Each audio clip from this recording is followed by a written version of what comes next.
The paper we are talking about is a paper that I wrote with a co-author, Francesco Martelloni, and the title is The Viti de Marco, The European War and President Wilson.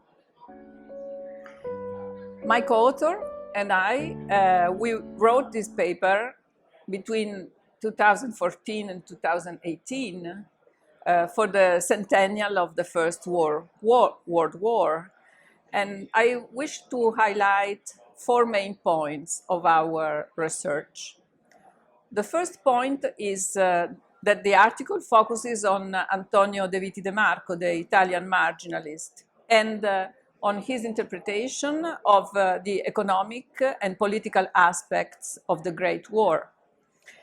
And it reconstructs his vision of the war as a struggle between the Western liberal democracies of the Entente on the one side and the authoritarian imperial central powers on the other.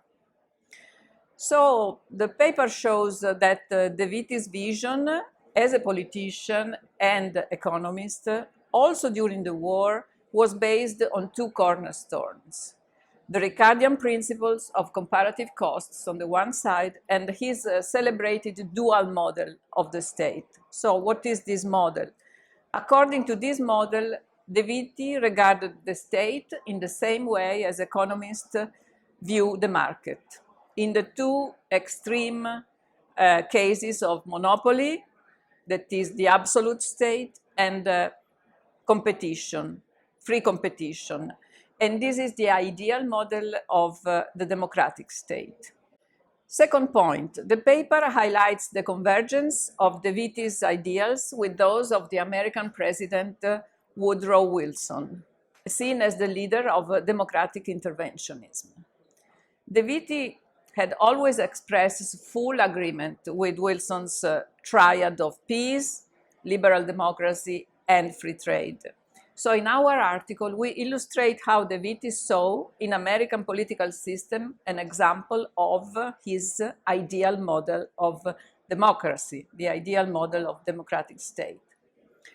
Third point, here we introduce, we open our perspective, and we introduce the Italian group of democratic interventionists.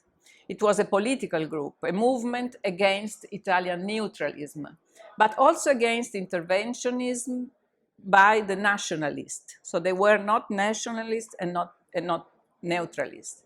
And this group was favorable to Italy's entering into the war on the side of the Entente. And it saw President Wilson as its powerful international leader. So they were Wilsonians. However, in this paper, we clarify that the Wilsonianism of this group had instead Italian roots. It originated in the Risorgimento. Risorgimento is the period in which Italy fought for the independence and political unification, eventually achieved in 1861.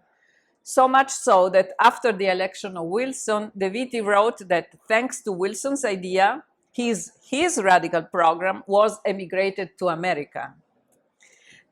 Actually, President Wilson proposed ideas very similar to those of the Italian leader of Risorgimento, Giuseppe Mazzini. Mazzini was one of the founders of the Kingdom of Italy. He fought for the democratic internationalism and the self-determination of peoples, and against the domination of the empires which contributed to oppress national identities. So it was following Mazzini that De Viti and all the democratic interventionists interpreted the war as a European conflict between liberal democracy and authoritarian or autocratic states, exactly like President Wilson. And in fact, in 1916, the title of an article they wrote asked the following question: will President Wilson be the Mazzini of the 20th century? So, and I go to my 4th point. As a 4th point, we suggested that this convergence of ideas between Wilson and De Viti was not coincidental at all. as they were both inspired by the same sources. The first source was Mazzini's ideas. We have found in the secondary literature that Wilson himself had a direct influence by Mazzini political thought. So Wilson himself was influenced by Mazzini. And the second source is the British free trade liberals, because De Viti and Wilson, they were both Anglophile.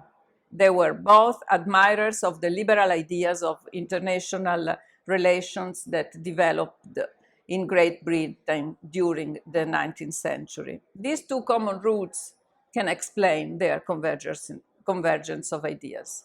In conclusion, our articles show how, after the war, the Italian interventionists admitted that the peace of Versailles was not the peace that they had dreamed of. The unconditional admiration De Viti had felt for the American positions gave way to a bitter disappointment. And the victory of the parliamentary democracies did not mark, I quote, the beginning of a new historical age, unquote, as he had envisaged.